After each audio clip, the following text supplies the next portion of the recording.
இப்போ பாருங்கள், இது போல் நேற்றையும் அரைச்சி வச்சிட்டோம். அடிக்கடி கரண்ட் ஆஃப் ஆகுது இதாகுதுன்ட்டு சிக்கன் பவுட்ரு, இது பெப்பரு, மசாலா, உப்பு, தக்காளி, வெங்காயம், பெப்பர் எல்லாமே, மஞ்சத்தூள் எல்லாமே போட்டு உப்பும் போட்டு அரைச்சி பேஸ்ட் போல் வச்சாச்சு. இது 3 days நார்மலாக யூஸ் பண்ணலாம். கொத்தமல்லி தழை, கருவேப்பிலை ஒரு கைப்பிடி எல்லாம் போட்டு நல்லா வதக்கியிருக்கோம். அது செம்மையாக. இப்போ நண்டில் இதை சேர்த்துறோம். நண்டை வடித்து எடுத்துகிட்டு வந்தாச்சு பாருங்கள்.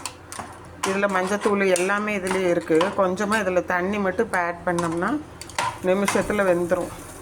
நீங்கள் டெய்லிக்கும் உட்காந்து காலையில் தக்காளி நறுக்கி வெங்காயத்தை நறுக்கி அரைச்சி வைக்கணும்னு தேவையில்லை, அரைச்சிட்ருக்கணும்னு. இல்லைன்னா அப்படியே போட்டு வேக விடுவீங்க மசாலாலாம் போட்டு. அதுக்கு பதிலாக இது குவான்டிட்டி நிறைய கிடைக்கும். கொஞ்சமாக கிரேவி வச்சாலும் போதும். 2 பேர் கலவாக இவ்வளோ இருந்தால் போதும். பயங்கர நெஞ்சு சளி அந்த மாதிரி இருக்கும்போது, சளி முடிஞ்சிட்டு போகும்போது கெட்டி ஆகிடும். அப்போ நெஞ்சிலேயே தங்கிக்கிட்டு கஷ்டப்படுவோம். அதுக்கு இது போல் கிரேவி செஞ்சு சாப்பிட்டாங்கன்னா சரியாயிரும் பசங்க. இது 10 times அதிகம். சிக்கனை விட கம்மியாக இருக்குது இதில் ஃப்ளஷ்ன்ட்டு நிறைய பேர் வாங்க மாட்டாங்க. அப்படி கிடையாது. இது 10 times அதிகம் ப்ரோட்டீனோட குவான்டிட்டி இதில் நண்டில். அதனால் இது போல் கொஞ்சமாக செஞ்சு கொடுங்க. அப்போ ரொம்ப நல்லது சளிக்கு.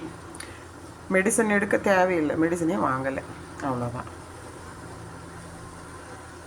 இது இப்படியே ஒரு 5 minutes போல் மூடி போட்டு அதில் அந்த சாறு இறங்குற மாதிரி வேக விட போகிறோம்.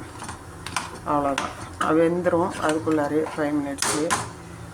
லிட்டு போட்டு வேக வச்சுட்டு சர்வ் பண்ணும்போது காமிக்கிறேன்.